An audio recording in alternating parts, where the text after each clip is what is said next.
Morning students. आज class 11th biology नया chapter start करें। चैप्टर नंबर 3 है तुम्हारा plant kingdom. Plant kingdom are also called क्या गलत है? प्लांटे।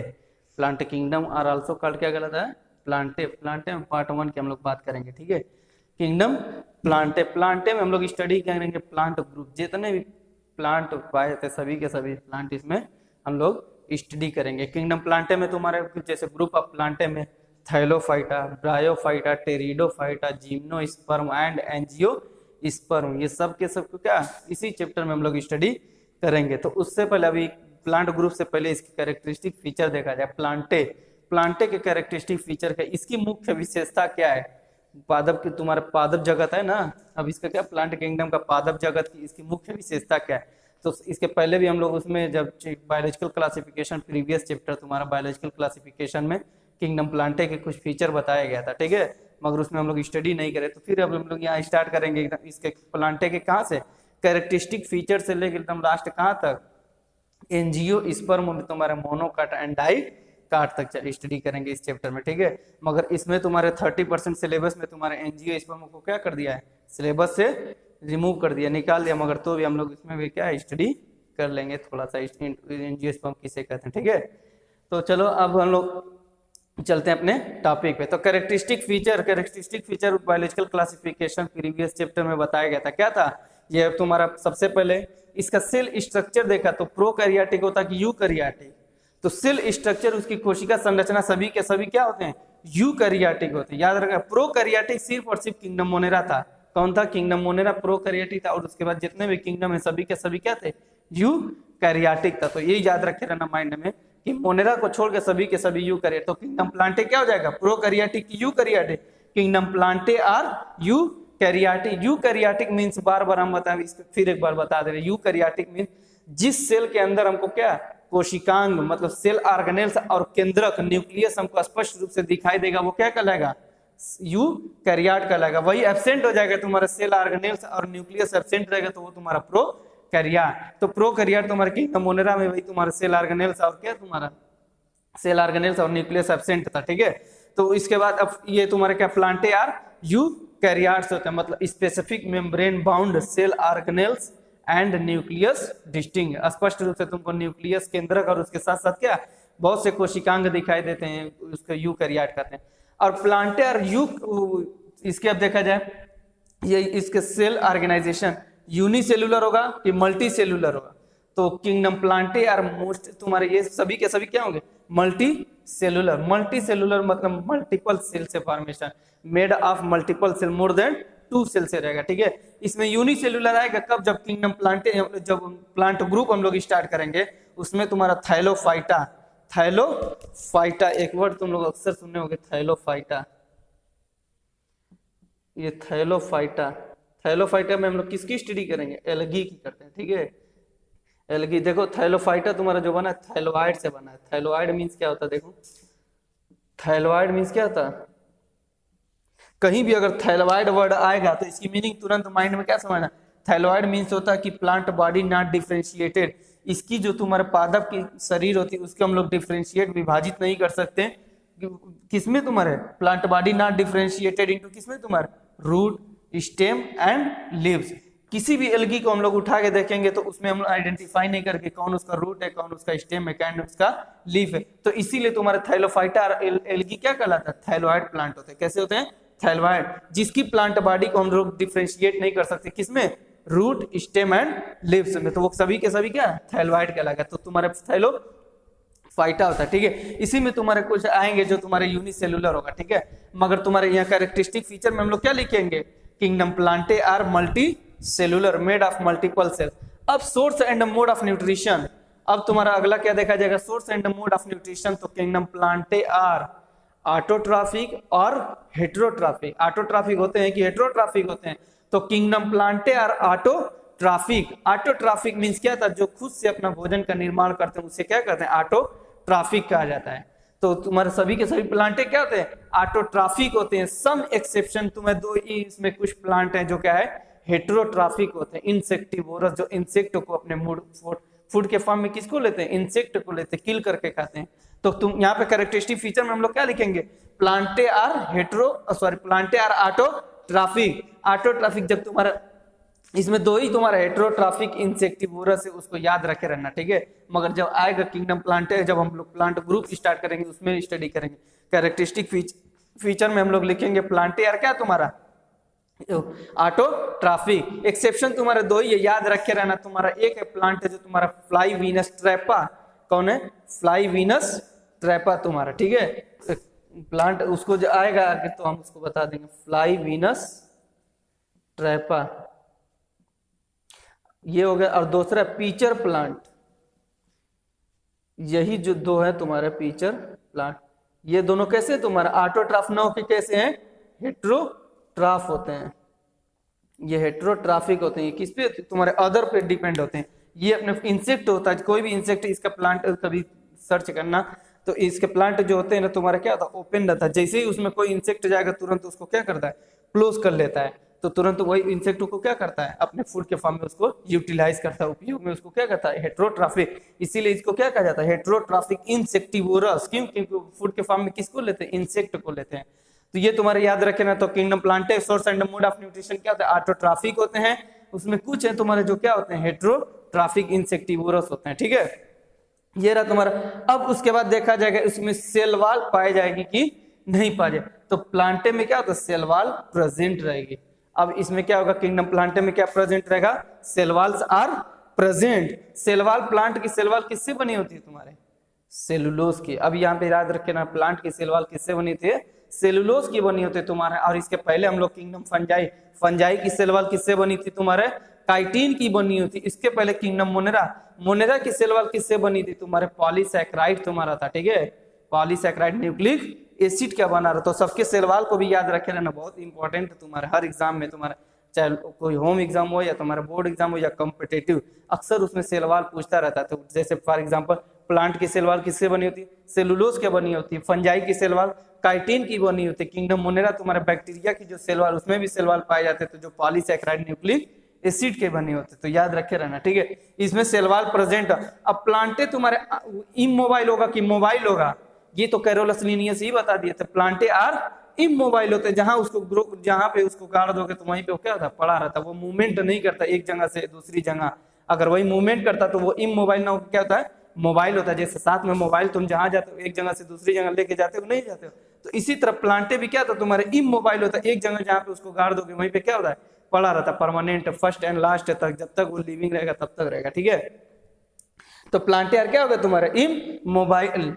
अब इसमें जितने भी तुम्हारे प्लांट्स हैं सभी के सभी इंक्लूडेड हैं किसमें तुम्हारे किंगडम प्लांटे में, हर्ब से लेके तुम्हारे ह्यूज ट्रीज तक। तुम्हारे इसके एग्जांपल अब क्या है तुम्हारे छोटे पौधे से लेके तुम्हारे बड़े पौधे तक है तुम्हारे सभी के सभी, जैसे herbs, shrub, under shrub and huge trees, सभी के सभी किसमें आ जाएंगे किंगडम प्लांटे में, ठीक है। तो ये तुम्हारा कैरेक्टरिस्टिक फीचर है किसका तुम्हारा किंगडम प्लांटे। किंगडम प्लांटे यार क्या होता है तुम्हारा मल्टी सेलुलर होता है, यूकैरियोटिक होता है, ऑटोट्राफिक होता है, इमोबाइल होता है, सेल वॉल प्रेजेंट होती है और सभी के सभी। और ये क्या होता है तुम्हारा इमोबाइल होता है। और उसके साथ साथ जितने भी प्लांट है सभी के सभी किसमें इंक्लूड किया रखा गया है किंगडम प्लांटे में। ये रहा तुम्हारा किंगडम प्लांटे के कैरेक्टरिस्टिक फीचर। फिर अब इसके बाद हम लोग देखेंगे क्लासिफिकेशन सिस्टम। अब इसका वर्गीकरण कैसे किया गया क्लासिफिकेशन सिस्टम, इसका कौन सा तंत्र किसके हिसाब से इसको क्लासिफाइड किया गया। तो ठीक है इसमें 3 क्लासिफिकेशन सिस्टम आएगा तुम्हारा। इसमें कितने क्लासिफिकेशन 3 क्लासिफिकेशन सिस्टम रहेगा। एक तुम्हारा आर्टिफिशियल होगा, आर्टिफिशियल, दूसरा होगा नेचुरल, नेचुरल क्लासिफिकेशन सिस्टम वही क्लासिफिकेशन सिस्टम, एंड थर्ड होगा जो फाइलोजेनेटिक होगा, फाइलोजेनेटिक क्लासिफिकेशन सिस्टम। तो तुम्हारा कैरेक्टरिस्टिक फीचर के बाद अगला जो तुम्हारा टॉपिक रहेगा तुम्हारा क्लासिफिकेशन सिस्टम की, उसको कैसे वर्गीकरण किया गया। तो उसी में कुछ आर्टिफिशियल होगा, कुछ नेचुरल होगा, कुछ फाइलोजेनेटिक क्लासिफिकेशन सिस्टम। तो यहीं पे सुन लो आर्टिफिशियल सब एक बार तो बता देना, इसके बाद सबको नोट कर लिया जाएगा एक साथ, ठीक है। तो आर्टिफिशियल क्लासिफिकेशन सिस्टम, इसको जो क्लासिफाइड करने वाले साइंटिस्ट तुम्हारे कैरोलस लिनियस थे, याद रखे रहना। आर्टिफिशियल क्लासिफिकेशन सिस्टम को क्लासिफाइड करने वाले साइंटिस्ट कौन थे, वर्गीकृत करने वाले वैज्ञानिक कौन थे, कैरोलस लिनियस थे। इन्होंने किसके बेस पे किया था, बेसिस ऑफ क्लासिफिकेशन किसके बेस पे क्लासिफाइड किया, सिर्फ एक्सटर्नल मार्फोलॉजिकल कैरेक्टर देके। उसकी बाहरी संरचना को देख के उसको क्या आर्टिफिशियल क्लासिफिकेशन सिस्टम। अब बाहरी संरचना में तुम्हारे उसके क्या देखे होंगे, हाँ शेप एंड साइज देखे होंगे, कलर देखे होंगे, यही सब ना एक्सटर्नल बाहरी कैरेक्टरिस्टिक फीचर। अगर मॉर्फोलॉजी क्या देखा जाता है, शेप एंड साइज होता है, कलर होता है, यही सब उसको क्या। तो आर्टिफिशियल क्लासिफिकेशन जब कैरोलस लिनियस में क्या किया था, किसके बेस पे किया था, एक्सटर्नल मॉर्फोलॉजिकल कैरेक्टर पे, ठीक है। फिर दूसरा है तुम्हारा, इसमें लिमिटेशन और तुम्हारे लिमिटेशन और एडवांटेजेस उसके दोनों देखा जाएगा, यहाँ पे सिर्फ अभी बता रहे हैं, देख लो। तो देखो अब नेचुरल क्लासिफिकेशन सिस्टम, इसको क्लासिफाइड करने वाले साइंटिस्ट दो थे तुम्हारे, George Bentham and Hooker. George Bentham and Hooker ये तुम्हारे दोनों कैरोलस लिनियस के अंडर ही काम करते थे, ठीक है, उन्हीं के होता है तुम्हारे। तो याद रखे रहना, आर्टिफिशियल क्लासिफिकेशन सिस्टम को क्लासिफाइड करने वाले कैरोलस लिनियस, और उसमें क्या देखे तो उन्होंने external morphological character, shape and size देखे थे, कलर देखे, ये सब करके उसको उन्होंने क्या किया, क्लासिफाइड कर दिया। फिर तुम्हारा नेचुरल क्लासिफिकेशन सिस्टम, इसको क्लासिफाइड करने वाले साइंटिस्ट दो थे तुम्हारे, जॉर्ज बेंथम, जब लिखेंगे तो लिख दें जॉर्ज बेंथम एंड हुकर। तुम्हारे एक दो साइंटिस्ट थे, एक बेंथम एंड हुकर के क्लासिफिकेशन सिस्टम है तुम्हारे। इसको बीएससी सेकेंड ईयर में जब जाओ, टैक्सोनॉमी है, पूरा चैप्टर एक बुक है टैक्सोनॉमी की, तो उसमें डिटेल में तुम्हारे। तो यहाँ पे थोड़ा सा इंट्रोडक्शन में क्या है, नेचुरल क्लासिफिकेशन को जॉर्ज बेंथम एंड हुकर ने क्लासिफाइड किया था, ठीक है। अब इनका बेस कहते हैं, ये किसके बेस पे क्लासिफाइड किए थे, ये कहते, अब दोनों देखे थे, देखो इंटरनल और एक्सटर्नल, मतलब मॉर्फोलॉजी और एनाटॉमी कैरेक्टर देखे थे। एनाटॉमी मींस क्या ना, स्टडी ऑफ इंटरनल कैरेक्टर या फीचर, और morphology means study of external characteristic feature. तो इसी को क्या उन्होंने क्या, अब ये दोनों जैसे आर्टिफिशियल में सिर्फ एक्सटर्नल देखे थे, और जब नेचुरल क्लासिफिकेशन किए तो क्या किए, इंटरनल के साथ साथ एक्सटर्नल के साथ साथ क्या इंटरनल भी कैरेक्टर्स देखे थे, ठीक है। और फिर फाइलोजेनेटिक, यहाँ पे एक वर्ड है देखो, फाइलोजेनेटिक। फाइलो मींस क्या होता है, तुम्हारा जाति होता है या वर्ग, क्लास होता है ना, स्पेशीज किस स्पेशीज का होता है तुम्हारा फाइलोजेनेटिक। जेनेटिक वर्ड आता है तो जेनेटिक मींस क्या हो जाएगा तुम्हारा, यहाँ पे होगा तुम्हारा सिमिलर और डिसिमिलर कैरेक्टर ऑफ ऑर्गेन। किसी भी ऑर्गेनिज्म के क्या सिमिलरिटी और डिसिमिलरिटी का यहाँ पे अध्ययन करेंगे कि कौन समान होता है और कौन असमान होता है तुम्हारे। ये इसका बेस क्या था तुम्हारे, सिमिलरिटी और डिसिमिलर, मतलब सिमिलर और डिसिमिलर, समान और असमानता के स्टडी किए थे, ठीक है। फाइलोजेनेटिक, ये तुम्हारा क्लासिफिकेशन किसका था तुम्हारा, क्लासिफिकेशन सिस्टम। तो क्लासिफिकेशन सिस्टम में तुम्हारे क्या 3 क्लासिफिकेशन, एक आर्टिफिशियल, दूसरा नेचुरल है, फिर फाइलोजेनेटिक क्लासिफिकेशन सिस्टम। इतना क्लासिफिकेशन करने के बाद फिर अभी आएगा तुम्हारे प्लांट ग्रुप। प्लांट ग्रुप से पहले, उसके पहले सब क्लासिफिकेशन किसके बेस पे उसमें देखा था, तो उसमें प्लांट की बॉडी देखा गया था, प्लांट बॉडी के टिश्यू देखेंगे, और किसमें सीड पाया जाएगा और किसमें नहीं पाया जाए। तो उसको स्टार्ट करने से पहले अब यहीं पे उसको भी सुन देख लो, फिर उसके बाद लिखा जाएगा इकट्ठा। अब नेक्स्ट आता है तुम्हारा प्लांट ग्रुप। तो प्लांट ग्रुप में तुम्हारे किसको किसको रखा गया, प्लांट ग्रुप में किंगडम प्लांटे में प्लांट्स ग्रुप, थाइलोफाइटा, प्लांट्स ग्रुप में थाइलोफाइटा, इसमें हम लोग स्टडी करेंगे अलगी की। फिर तुम्हारा bryophyta, bryophyta, pteridophyta, pteridophyta, gymnosperm, यहाँ पे वो कर लो, फेनोरोगैम्स कर लो, ठीक है, फेनोरोगैम्स, फेनोरोगैम्स जिसमें सीड प्रेजेंट होता है, ठीक है। फेनोरोगैम्स में अब तुम्हारा आ जाएगा gymnosperm and angiosperm, gymnosperms and angiosperms, gymnosperms and angiosperm, ये है तुम्हारे प्लांट ग्रुप। प्लांट ग्रुप में कौन कौन से, थाइलोफाइटा, ब्रायोफाइटा, टेरिडोफाइटा, फेनोरोगैम्स। फेनोरोगैम्स में आता है तुम्हारा जिम्नोस्पर्म एंड एंजियोस्पर्म। अब कैसे तुम्हारा क्लासिफिकेशन अब प्लांटे, अब प्लांटे को कैसे क्लासिफाइड किए थे, तो कैसे, किसको थाइलोफाइटा उन्होंने कहा था, किसको ब्रायोफाइटा कहते हैं, किसको टेरिडोफाइटा कहा जाएगा, किसको फेनोरोगैम्स मींस किसको जिम्नोस्पर्म और किसको एंजियोस्पर्म, इसको भी सुनिए, ठीक है। तो देखो थाइलोफाइटा किसे कहेंगे, इसका भी जब हम लोग इसकी जब स्टडी करेंगे तो एक चार्ट की तरह बना देंगे, ठीक है। तो थाइलोफाइटा में स्टडी क्या होगा तुम्हारा, थाइलोफाइटा के अलगी होता है, इसकी प्लांट बॉडी देखो, सुनना है एकदम आराम से। थाइलोफाइटा किसे, plant body not differentiated, plant की बॉडी को हम लोग डिफरेंशिएट नहीं कर सकते, किसमें किसमें, कि कौन उसका रूट है, कौन स्टेम है और कौन लीव्स है। तो उसका इसमें किसकी स्टडी करेंगे हम लोग, algae. Plant body not differentiated तो क्या कहलाएगा, थैलोफाइटा कहलाएगा। थैलोफाइटा के प्लांट बॉडी को हम लोग डिफरेंशिएट नहीं कर सकते, ठीक है। फिर उसमें आता तुम्हारा, और दूसरा होगा तुम्हारा, फिर ये तो तुम्हारा प्लांट बॉडी नॉट डिफरेंशिएटेड, फिर दूसरा होगा प्लांट बॉडी डिफरेंशिएटेड। अब होगा ऐसा जिसको हम लोग प्लांट बॉडी को डिफरेंशिएट कर सकते हैं कि कौन उसका स्टेम है, कौन उसका रूट है और कौन उसकी लीफ है। प्लांट बॉडी डिफरेंशिएटेड में होगा तुम्हारा, इसमें फिर टू टाइप से क्या होंगे, ठीक है। एक होगा जो विदाउट वेस्कुलर टिश्यू होगा, दूसरा होगा with vascular tissue. Plant body differentiated into तुम्हारे किसमें, विदाउट वेस्कुलर टिश्यू, दूसरा विथ वेस्कुलर टिश्यू। तो व्हाट इज वेस्कुलर टिश्यू?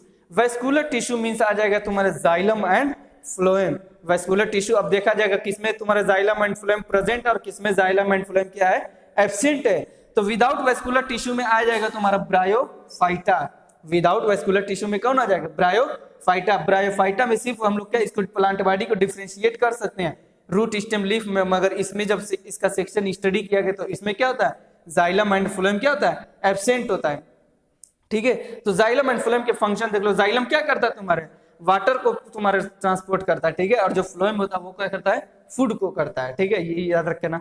तो तुम्हारे प्लांट बॉडी को डिफरेंशिएट करेंगे किसके किसके, एक विदाउट वेस्कुलर टिश्यू होगा जिसमें जाइलम एंड फ्लोएम एब्सेंट होगा, वो तुम्हारा क्या कहलाएगा, ब्रायोफाइटा। फिर दूसरा आएगा तुम्हारा with vascular tissue. With vascular tissue, अब विथ वेस्कुलर टिश्यू में भी जब हम लोग क्लासिफिकेशन करेंगे तो इसमें भी दो पार्ट होगा। विथ वेस्कुलर टिश्यू में एक होगा तुम्हारा किसमें तुम्हारे सीड प्रेजेंट होगा और किसमें तुम्हारे सीड एब्सेंट रहेगा। वेस्कुलर टिश्यू तो पाए जाएंगे, ठीक है, वेस्कुलर टिश्यू क्या पाया जाएगा, मगर अब इसमें जैसे ब्रायोफाइटा एब्सेंट होगा तो एक विदाउट वेस्कुलर टिश्यू था, दूसरा क्या हो जाएगा, विथ वेस्कुलर टिश्यू। अब विथ वेस्कुलर टिश्यू में हम लोग देखेंगे कि इसमें तुम्हारे सीड्स प्रेजेंट रहेगा और किसमें तुम्हारे सीड्स एब्सेंट रहेगा। तो जब सीड्स विदाउट सीड तुम्हारा रहेगा और दूसरा विथ सीड्स रहेगा, ठीक है। विदाउट सीड्स में आ जाएगा तुम्हारा टेरिडोफाइटा। अब टेरिडोफाइटा में क्या होता है, इसका जब चार्ट बनाएंगे तो क्लियर हो जाएगा, कंफर्म हो जाएगा, ठीक। अब टेरिडोफाइटा में क्या रहेगा, तुम्हारे इसकी प्लांट बॉडी को डिफरेंशिएट करोगे, वेस्कुलर बंडल भी पाया जाएगा, वेस्कुलर टिश्यू भी पाया जाएगा, मगर इसमें क्या होगा, तुम्हारे सीड्स एब्सेंट रहेगा। तो फिर दूसरा होगा विथ सीड्स होगा। अब दूसरा टाइप, एक विदाउट सीड था, दूसरा क्या हो जाएगा, विथ सीड। विदाउट सीड में तुम्हारे विदाउट सीड में टेरिडोफाइटा हो गया, विथ सीड में अब तुम्हारे फेनरोगैम्स आ जाएगा। अब फेनरोगैम्स में जब इसमें हम लोग देखेंगे तो इसको दो पार्ट्स में डिफरेंशिएट करेंगे। इसका जो डिफरेंशिएशन क्या होगा तुम्हारा फेनरोगैम्स में, एक होगा किस नेकेड सीड, दूसरा होगा कवर्ड सीड। एक नेकेड, एक जिसकी सीड क्या तो ओपन होगा, दूसरा जो क्या उसका कवर्ड रहेगा। उसमें क्या एक ओपन रहेगा, दूसरा कवर। तो जो ओपन रहेगा उसे जिम्नोस्पर्म कहेंगे, जो तुम्हारा कवर्ड रहेगा वो एंजियोस्पर्म कहलाएगा। क्या कहलाएगा, एंजियोस्पर्म कहलाएगा, ठीक है। अब एंजियोस्पर्म में जब इसको फिर दो पार्ट में डिवाइड करेंगे, एक तुम्हारा मोनोकाट होगा, दूसरा डाइकाट होगा। इसका जब चार्ट हम बनाएंगे तो क्लियर, यहाँ पे सिर्फ इंट्रोड्यूस करा रहे थे कि कैसे क्लासिफाइड प्लांटे को किया गया था, ठीक है। तो इन सब में सबसे ज्यादा हायर एंड तुम्हारा कौन है जो सेक्सुअल रिप्रोडक्शन शो करता है, तुम्हारा एंजियो। हायर प्लांट में किसको रखा जाता है, एंजियोस्पर्म होता है तुम्हारा। इसमें सारी की सारी चीज पाई जाएंगे, जैसे तुम्हारा क्या होगा, प्लांट बॉडी को डिफरेंशिएट करोगे, वेस्कुलर टिश्यू भी पाया जाएगा, वेस्कुलर टिश्यू के साथ साथ तुम्हारे सीड भी पाया जाएगा, वेस्कुलर टिश्यू के साथ साथ सीड भी पाया जाएगा, सीड के साथ साथ तुम्हारे क्या पाया जाएगा, मोनोकाट और डाइकाट। इसमें तुम्हारा सब सीड भी पाए जाएंगे, फ्रूट भी पाए जाएंगे, फ्लावर भी पाए जाएंगे, सभी के सभी। यही तुम्हारा हायर प्लांट कहलाता है, कौन, एंजियोस्पर्म। तो ये रहा तुम्हारे किंगडम प्लांटे का इंट्रोडक्शन। फिर एक एक करके हम लोगों को सबके thallophyta, bryophyta, pteridophyta, phanerogams means gymnosperm and angiosperm की स्टडी करते हैं। ये रहा तुम्हारा कैरेक्टरिस्टिक, हम सिर्फ इंट्रोडक्शन किसके, प्लांटे का इंट्रोडक्शन। अब एक एक करके नोट कर लिया जाए, ठीक है।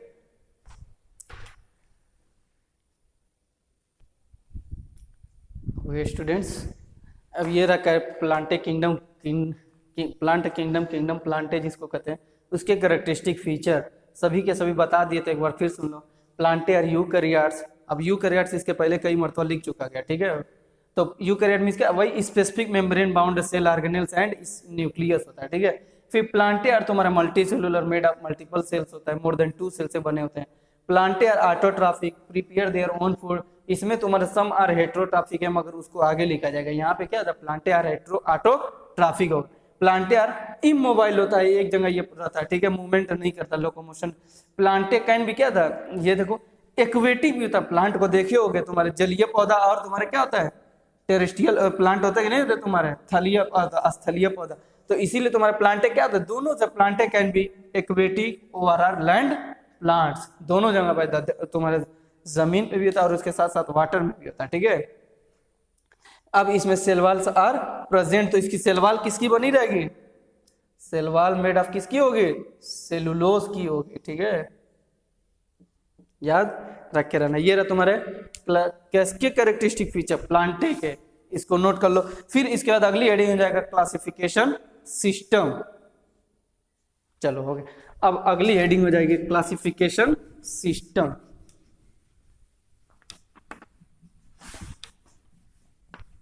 अब प्लांटे को क्लासिफिकेशन किसके बेस पे क्लासिफाइड किया गया, कैसे क्लासिफिकेशन किया गया, classification system.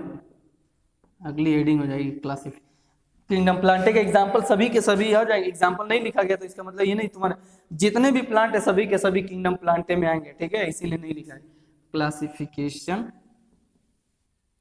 System, classification system बताया था, कितने क्लासिफिकेशन सिस्टम, 3 है तुम्हारे, आर्टिफिशियल, नेचुरल एंड फाइलोजेनेटिक। तो तुम्हारा सबसे पहले कौन है, artificial classification system. Artificial classification system, artificial means क्या होता है तुम्हारा, मैन मेड होता है, ठीक है, ये नेचर को छोड़ के जो भी बनाता है, artificial classification system. And second हो जाएगा तुम्हारा natural classification system, natural classification system, एक एक करके बारे में पढ़ना है। एंड तीसरा जो हो जाएगा तुम्हारा फाइलोजेनेटिक, फाइलोजेनेटिक, फाइलो मीन्स होता है तुम्हारा वर्ग, स्पीशीज को कहा जाता है phylogenetic classification system, classification system, phylogenetic classification system. ये रहा तुम्हारे क्लासिफिकेशन सिस्टम, किसमें, तुम्हारे प्लांटे में। अब एक एक करके बारे में हम लोग देखेंगे। तो हम यहाँ पे बताया भी था इसके पहले आर्टिफिशियल में, आर्टिफिशियल क्लासिफिकेशन सिस्टम, इसको करने वाले साइंटिस्ट कौन थे तुम्हारे, कैरोलस लिनियस, यहीं पे लिख लो, सी लिनियस फॉर कैरोलस लिनियस। इसको क्लासिफिकेशन करने वाले 2 साइंटिस्ट थे तुम्हारे, George Bentham, Bentham and Hooker, Bentham and Hooker. इसको क्लासिफिकेशन ये दोनों कंबाइन करके, ठीक है। फाइलोजेनेटिक इसको कौन कहता है, इसके नहीं दिया था, ठीक है। तो फाइलो, अब ये तुम्हारे देखो आर्टिफिशियल क्लासिफिकेशन के कैरेक्टरिस्टिक फीचर, इसमें क्या था, इसको किसके बेस पे क्लासिफाइड किए थे, एक्सटर्नल मार्फोलॉजिकल कैरेक्टर देके, शेप एंड साइज देके प्लांट के, तो सभी के सभी को क्या एक जगह इंक्लूड कर दे, तो वो आर्टिफिशियल कहलाया, ये मैन मेड के द्वारा हो गया। और नेचुरल क्लासिफिकेशन सिस्टम, इसको क्लासिफिकेशन करने वाले बेंथम एंड हुकर थे। इन्होंने क्या देखा था, इंटरनल एक्सटर्नल के साथ साथ क्या देखे, इंटरनल कैरेक्टरिस्टिक फीचर भी देखा, कैरेक्टर से देखे थे तुम्हारे प्लांट के।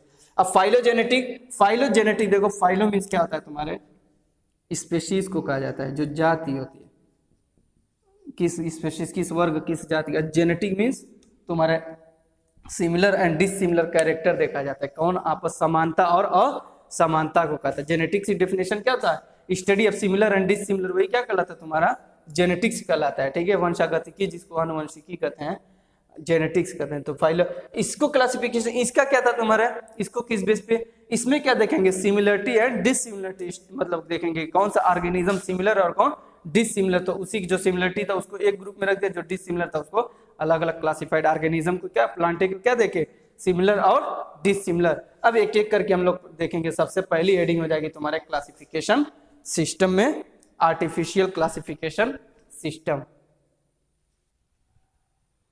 ओके स्टूडेंट्स, देखो अब तुम्हारे सबसे पहले कौन सा क्लासिफिकेशन सिस्टम था, आर्टिफिशियल क्लासिफिकेशन सिस्टम। इसको आर्टिफिशियल क्लासिफिकेशन सिस्टम को प्रपोज करने वाले साइंटिस्ट कौन थे, कैरोलस लिनियस थे। तो इन्होंने किसके बेस पे किया था, basis of classification external morphological character. External मतलब बाह्य संरचना, जो तुम्हारा बाह्य संरचना में तुम्हारा शेप एंड साइज होता है, कलर होता है उसकी, प्लांट के देखे हाइट देखे होंगे, ठीक है, उसके सभी के सभी जो और कैसे कैसे शो करते हैं। तो मार्फोलॉजी मतलब क्या था, एक्सटर्नल होता है, ठीक है, एक्सटर्नल कैरेक्टर या फीचर की स्टडी करते हैं, ठीक है। वही मार्फोलॉजी की जगह एनाटॉमी रहेगा तो इंटरनल कैरेक्टर और फीचर देखेंगे, उसका शेप एंड साइज भी।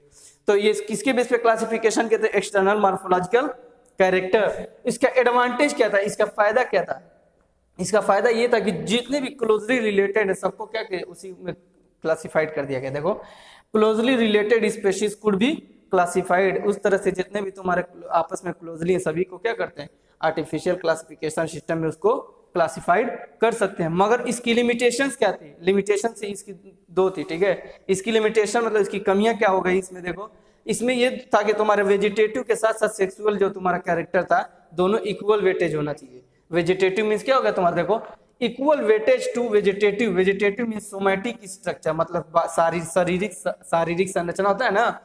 सोमैटिक मीन्स क्या होता है बॉडी को का, सोमा, सोमा तुम्हारा ग्रीक वर्ड, सोमा मीन्स क्या होता है बॉडी, सोमैटिक स्ट्रक्चर मतलब बॉडी संरचना होगी तुम्हारे। एंड सेक्सुअल, सेक्सुअल मीन्स हो जाएगा रिप्रोडक्टिव स्ट्रक्चर, सेक्सुअल मतलब क्या जाएगा रिप्रोडक्टिव स्ट्रक्चर तुम्हारा कैरेक्टरिस्टिक। तो ये कर equal weightage to vegetative and sexual characters, इसकी ये लिमिटेशन थी।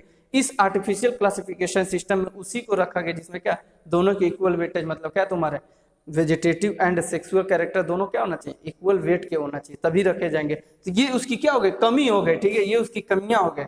और उसके फायदे तो क्या थे, एडवांटेजेस उसके क्या थे बहुत थे। जितने भी स्पेसीज आपस में क्या क्लोजली है सभी को क्या करें उसी में क्लासिफाइड कर सकते। ये तुम्हारे किसको कैरोलस लिनियस थे। अब इसके बाद दूसरा तुम्हारा होगा नेचुरल क्लासिफिकेशन सिस्टम, यहीं पे सुन लो फिर उसको लिख लिया जाए। नेचुरल क्लासिफिकेशन सिस्टम में क्या हो जाएगा तुम्हारा, अब ये एक्सटर्नल के साथ साथ इंटरनल मॉर्फोलॉजिकल कैरेक्टर भी देखे थे, इंटरनल और एक्सटर्नल दोनों देखेंगे, ठीक है। तो अब नेक्स्ट में उसको नोट कर, पहले इसको नोट कर लो।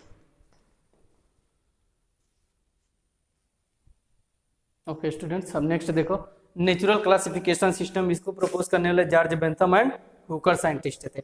इन्होंने क्या बेस देखा था, basis of classification external as well as क्या था इंटरनल भी कैरेक्टर से देखे थे। और इसका एडवांटेज ये था कि जो तुम्हारा आर्टिफिशियल सिस्टम में जो कमियां थी सभी का होगा इस नेचुरल क्लासिफिकेशन सिस्टम में पूरी हो जाती है। देखो external as well as internal characters, advantages, overshadow, हर तरफ से उसको शेडो का ओवर शेडो लिमिटेशन, जो तुम्हारे आर्टिफिशियल सिस्टम की जितने भी कमियां थी वही कह रहा over shadow limitations of artificial system. जो भी तुम्हारे आर्टिफिशियल सिस्टम में क्या था क्लोजली रिलेटेड थे मगर उनको क्या था क्लासिफाइड नहीं किया था, ठीक है। तो उसी को क्या था ये सभी के सभी नेचुरल क्लासिफिकेशन में वो कमी पूरी कर देते और शेडो कर लेते, उसको छांव में रख लेता, अपने अंडर में कर लेता। तो ये क्या करता तुम्हारा, अब किसका फॉर्मेशन क्या बनाने लगेगा, स्टेब्लिशेस रिलेशनशिप बिटवीन ऑर्गेनिज्म। अब ऑर्गेनिज्म तुम्हारे सजीवों के बीच में क्या करता है एक तुम्हारा रिलेशन बनाने लगता है तुम्हारा, कौन तुम्हारे natural classification system. Natural classification system में तुम्हारे क्या होता है ये तुम्हारा ओवर शेडो जो उसकी कमी थी सभी के सभी उसमें क्या होता है पूरी हो जाती है, ठीक है। फिर उसके इसकी लिमिटेशन, अब इसमें भी कुछ कमियां हो गई। अब इसकी लिमिटेशंस क्या है तुम्हारे, closely related organisms can differ in important properties. वो क्लोजली रिलेटेड होंगे मगर उसकी प्रॉपर्टीज कुछ और होगी, और जो अलग अलग ऑर्गेनिज्म तुम्हारे क्या क्लोजली तो रहेंगे मगर दोनों की प्रॉपर्टीज क्या हो जाएगी डिफर हो जाएगी। फॉर एग्जाम्पल देखो, इसका एग्जाम्पल देखो, जैसे पैथोजेनिक बैक्टीरिया, पैथोजेनिक बैक्टीरिया, बताओ पैथोजन मीन्स क्या था पैथोजेनिक, और दूसरा हो जाएगा non pathogenic, non pathogenic bacteria. इसमें देखो क्या डिफरेंस, ये डिफर कर रहा है तुम्हारे important property. Pathogenic bacteria disease causing bacteria, जो तुम्हारे रोग उत्पन्न करने वाले बैक्टीरिया होंगे उसे पैथोजेनिक बैक्टीरिया, जो तुम्हारे बैक्टीरिया रहेंगे मगर वो नॉन होंगे तुम्हारा नॉन पैथोजेनिक, मतलब डिजीज काज नहीं करेंगे तुम्हारे, ठीक है। तो यहाँ पे देखो ये हार्मफुल और ये यूजफुल हुआ कि नहीं हुआ तुम्हारे, तो दोनों तो तुम्हारे बैक्टीरिया ही है ना, दोनों क्लोजली क्या रिलेटेड है तुम्हारे, क्या तुम्हारे दोनों आपस में क्या क्लोजली रिलेटेड है मगर क्या इसकी जो प्रॉपर्टीज वो डिफरेंट, एक होगा तुम्हारे जो हार्मफुल रहेगा दूसरा यूजफुल होगा। तो इसीलिए क्या करा तुम्हारे ये इसकी लिमिटेशन थी, ठीक है। ये कर ठीक है closely related organisms can differ in important properties. इसका काम है तुम्हारा क्या करना डिजीज काज करना, रोग उत्पन्न करना, और इसका काम है डिजीज काज नहीं करना, ठीक है। तो प्रॉपर्टीज डिफर हुआ कि नहीं हुआ तुम्हारा, तो ये इसकी लिमिटेशन थी किसकी नेचुरल क्लासिफिकेशन सिस्टम की लिमिटेशन थी। अब इसके बाद हम लोग देखेंगे तीसरा जो क्लासिफिकेशन सिस्टम को था फाइलोजेनेटिक क्लासिफिकेशन सिस्टम। इसको पहले नोट कर लो।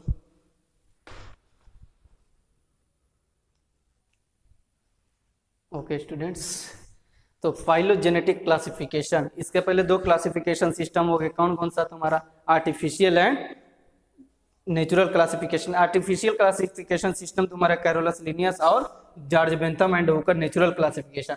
अब तुम्हारा फाइलोजेनेटिक क्लासिफिकेशन सिस्टम, ये किसके बेस पे क्लासिफिकेशन किया गया, किसके बेस पे क्लासिफाइड किया गया था? तो इवोल्यूशनरी रिलेशनशिप बिटवीन इस समय जितना भी ऑर्गेनिजम्स के बीच में विकास दिखाई दे रहा है, विकसित जितने भी सभी के सभी डेवलपमेंट दिखाई दे रहे हैं, सबको क्या उसी के बेस पे क्लासिफाइड किया गया। तो क्लासिफिकेशन कैसे हुआ कि कौन सिमिलर होगा और कौन डिसिमिलर होगा। जेनेटिक्स, जेनेटिक वर्ड कहीं भी आता है तो इसमें study of similar and dissimilarity और डिसिमिलरिटी देखा कि कौन होगा जो अपने पेरेंट्स से क्या सिमिलरिटी शो करेगा, कौन है जो अपने पेरेंट्स से डिसिमिलरिटी शो करता है। देखो इवोल्यूशनरी रिलेशनशिप बिटवीन ऑर्गेनिजम्स हो गया, ठीक। फिर उसके बाद अगला क्या है, सिमिलर एंड डिसिमिलर, वो कैरेक्टर जो अपने पेरेंट्स से सिमिलर समान होगा और वो कैरेक्टर जो अपने पेरेंट्स से क्या होगा असमान होगा। फीचर्स ऑफ ऑर्गेनिज्म, किसी भी जीव के ऑर्गेनिज्म में क्या सिमिलर और डिसिमिलर विशेषता देखी जाएगी, ठीक है। फिर तुम्हारा ये किस पे डिपेंड होता है, depends on information from cytotaxonomy, कीमोटैक्सोनॉमी and numerical taxonomy. तो अब देखो ये नया वर्ड है तुम्हारे इसके बारे में। तो साइटोटैक्सोनॉमी में हम लोग क्या देखेंगे, इसमें तुम्हारे क्रोमोसोम स्ट्रक्चर, साइटो मींस क्या होगा, सेल हो गया। साइटोलॉजी, स्टडी ऑफ सेल क्या कहलाता है, साइटोलॉजी कहलाता है ना। तो वही साइटो मींस क्या होता है, ग्रीक वर्ड साइटॉन, सेल होता है, ठीक है, कोशिका जिसको कहते हैं। तो साइटोटैक्सोनॉमी इसमें देखा जाएगा क्रोमोसोम नंबर, क्रोमोसोम स्ट्रक्चर, उसके बिहेवियर की स्टडी लिखा जाएगा। अब फिर तुम्हारा कीमोटैक्सोनॉमी, इसमें देखा जाएगा जो तुम्हारे ऑर्गेनिज्म में उसमें कौन कौन से केमिकल कंपोजिशन, केमिकल कंपोनेंट्स देगा। न्यूमेरिकल टैक्सोनॉमी, न्यूमेरिकल टैक्सोनॉमी अब मैथमेटिकल नंबर्स इसमें देखे जाएगा कि किसमें कौन कितने नंबर पाए जाते हैं, ठीक है। तो ये तीनों आएगा तुम्हारे सोर्स में अलग। पहले इसके एडवांटेज अब देखो, इन तीनों को देखना है तुम्हारा, cytotaxonomy, कीमोटैक्सोनॉमी and numerical taxonomy. Advantage, इसका फायदा क्या होगा, देखो ये जितने भी इवोल्यूशनरी हिस्ट्री ऑर्गेनिज्म, जितने भी विकसित ऑर्गेनिज्म जीव है, सभी को क्या करता है, उसी के हिस्ट्री को बताता है। कौन, तुम्हारा फाइलोजेनेटिक, कि तो उसके एंसेस्टर, उसके पूर्वज कैसे थे और प्रेजेंट टाइम में उस कैसे हैं, ठीक है। यही उसके क्या कहता है, इवोल्यूशनरी हिस्ट्री को बताता है, तुम्हारे पहले उसके कैसे प्लांट थे और इस टाइम कैसे पाए जाते हैं। अब इसमें भी कुछ लिमिटेड होगा, इसकी क्या लिमिटेशन है, इसमें क्या कमी पाई गई थी।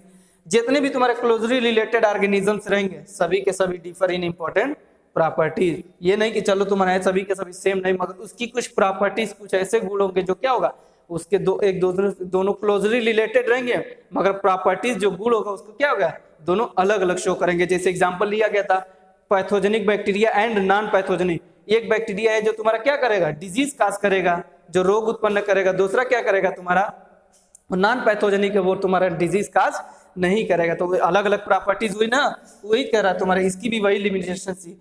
Closely related organisms can differ in important properties. ये रहे तुम्हारे क्लासिफिकेशन सिस्टम में तुम्हारे कौन कौन से, आर्टिफिशियल, नेचुरल एंड फाइलोजेनेटिक। अब देखा जाए कौन कौन से सोर्स होते हैं तुम्हारे, तो अब देखेंगे हम लोग कौन, साइटोटैक्सोनॉमी, कीमोटैक्सोनॉमी एंड न्यूमेरिकल टैक्सोनॉमी। इसको पहले नोट कर लो।